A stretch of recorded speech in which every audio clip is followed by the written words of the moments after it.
খামার করতে এসে অনেক কিছু শিখলাম, অনেক কিছু জানলাম। ইহা একটি পরিশ্রমের কাজ, খামার করা একটা পরিশ্রমের কাজ। আমি ছোট্ট একটু 5 শতাংশ জমিতে এই বাগানটা করছি, মিশ্র ফলের বাগান, এবং কিছু চারা উৎপাদন করার জন্য নার্সারিও তৈরি করছি। এই যে আমার ছোট্ট পুকুরটা, এই পুকুর থেকে এই বেকু দিয়ে মাটি খনন করে এই জায়গাটা উঁচু করছি। 4টা পার হয়েছে, এই পারে বিভিন্ন জাতের গাছ লাগাইছি, ফল ফলাদি, সবজি, এমনকি এই পুকুরে প্রচুর মাছও পাইছিলাম। কিছু মাছ চাষ করছিলাম, আর বর্ষাকালে এখান দিয়ে স্রোতের সাথে কিছু দেশি মাছ আসছিল।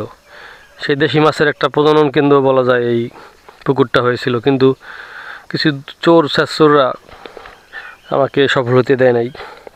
তাই এখন মাছ চাষ করতেছি না, প্রাকৃতিকভাবে যে মাছ আসছে সেগুলো এখন আজকে দেখব যে কিছু আছে কিনা ভিতরে। আর আমার কাছে এখানে বিলুপ্তে প্রায় বিপন্ন প্রজাতির কয়েকশো জাতের গাছ আছে, এটাই আমার একটা আনন্দের জায়গা। আর খামার সংলগ্ন আরও 3 শতাংশ জমি এখানে আছে। সর্বমোট এখানে 8 শতাংশ জমি আপনাদের দেখাই। এবার এই 3 শতাংশ জমিতে সবজি ফলানোর জন্য উদ্যোগ নিছি। ইতিমধ্যে ঢেঁড়স গাছ লাগানো হয়েছে, আর আজকে লাগাইলাম রাজমার চারা।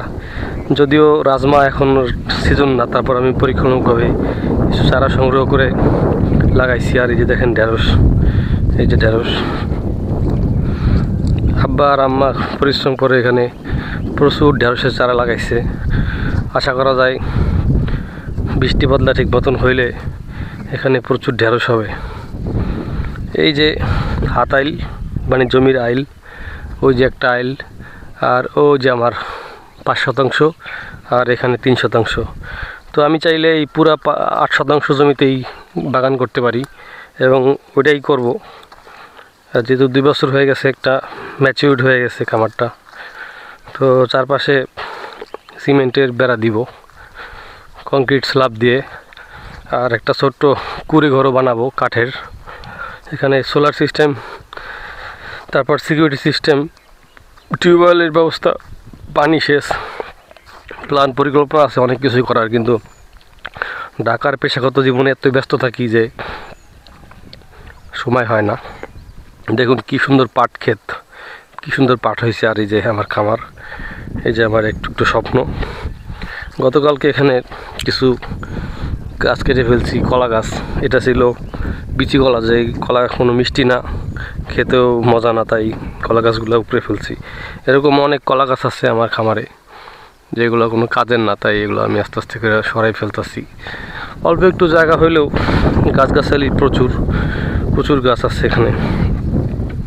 তো গতকালকে আসছি 1 মাস পর, তাই যারা আমার ভিডিও দেখেন তারা দেখছেন যে আমি অনেক দিন ভিডিও দিই না। আসলে বাড়িতে না আসলে ভিডিও কিভাবে দিব। তো আগে আসতাম ঘন ঘন, কারণ ওই সময় পানি দরকার ছিল। পানি সেচ না দিলে গাছগুলোকে বাঁচানো যেত না। আপনারা দেখছেন বিলস pump, high speed pump, মাড pump দিয়ে, সোলার ব্যাটারি দিয়ে আমি এখানে পানি সেচ দিয়ে গাছগুলোকে বাঁচিয়ে রাখছি।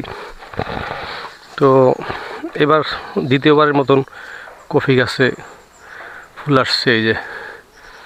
এই যে কফি গাছে ফুল দেখতে পাচ্ছেন কিনা জানি না ক্যামেরায়। এই যে কফি গাছে ফুল আসছে। গতবারের চেয়ে একটু বেশি আসছে, কিন্তু খুব একটা বেশি আসে নাই। আর নতুন করে আরও 3টা কফি চারা লাগাইছি এখানে, এগুলোর ভালো বাড়তেছে। আশা করি আগামী বছর এই কফি 3টায় ওই যে দেখা যাচ্ছে ফুল আসবে। আর এবার প্রচুর পরিমাণে আখ হয়েছে, পুরো আখে ভরপুর। আর দেখায় এই যে বল্লা, এই যে বল্লা দেখতে পাচ্ছেন, এই যে এই বল্লাটাই আমাকে গতকালকে কামড় দিচ্ছে। 2টা কামড় খাইছি, এখনও সেই ব্যথা আছে। তো এবার এত পরিমাণে আখ হয়েছে যে জঙ্গল হয়ে গেছে। আখ পয়সা করতে গিয়ে এই বল্লার কামড় খাইছি। ইতিমধ্যে বল্লার বাসাটা ভেঙে ফেলছি, এই যে যাতে অন্য কেউ না কামড়ায়। এর তো প্রচুর দেখতে পাচ্ছি যে প্রচুর আছে,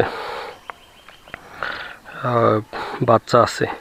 তো এটা পানিতে ফেলে দেই যাতে মাছেরা এই পোকাগুলো খেয়ে বাঁচতে পারে। মোট কথা খামারে আসলে প্রচুর কাজ করতে হয়। গতকালকে থেকে খালি কাজ করতেছি, গতকালকে কোনো ভিডিও বানাই নাই, শুধু কাজই করছি। আজকে ভাবলাম কিছু কিছু দেখাই। তো দেখানোর জন্য ক্যামেরাটা অন করছি। এখন বেলা 12টা, বেশিক্ষণ আর এখানে থাকা যাবে না, গরম অলরেডি শুরু হয়ে গেছে। সকাল 7টা থেকে শুরু করছিলাম, 8, 9, 10, 11, 12, 5 ঘন্টা একটা কামলার কাজ করে ফেলছি। গাছগাছালির পরিচর্যা করছি, গোড়ায় মাটি দিছি, ডালপালা সেটে দিছি, নতুন করে ঢেঁড়স গাছ লাগাইছি, ঢেঁড়স গাছের বীজ লাগাইছি। আবার এবারই প্রথম পার্পেল ভুট্টা হয়েছিল, সেই পার্পেল ভুট্টার চারাও এখানে কিছু বীজতলা ফেলেছি। তো দেখি পার্পেল ভুট্টাগুলো এখানে গজাই কিনা, গজাইলে আবার লাগাবো।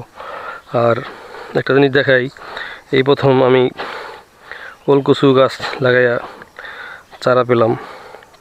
এই যে আমার ওলকচু গাছ, 6-7 মাস আগে একটা কন্দ বা একটা আলুর মতন, এরকম একটা আলুর মতন এনে এখানে পুঁতছিলাম।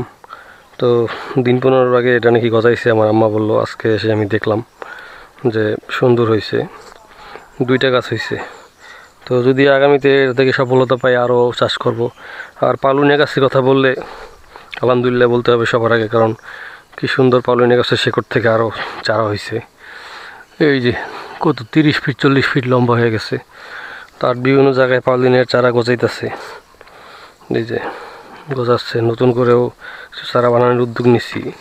এই যে পালুনিয়া গাছ প্রচুর হচ্ছে, মানুষকে এগুলো দিব। এই যে পালুনিয়া গাছ, এই যে পালুনিয়া, এই যে পালুনিয়া।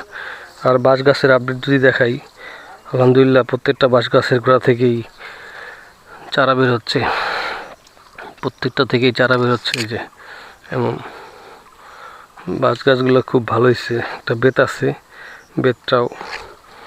তো সমস্যা হচ্ছে যে প্রচুর পরিমাণে বন, এই বন গজাইছে। দেখেন এই যে বনের ফুল, কাশ ফুল বলি, এই কাশ গাছগুলো এত গজাইছে যে এগুলো কামলা দিয়ে এগুলোকে পরিষ্কার করতে হবে।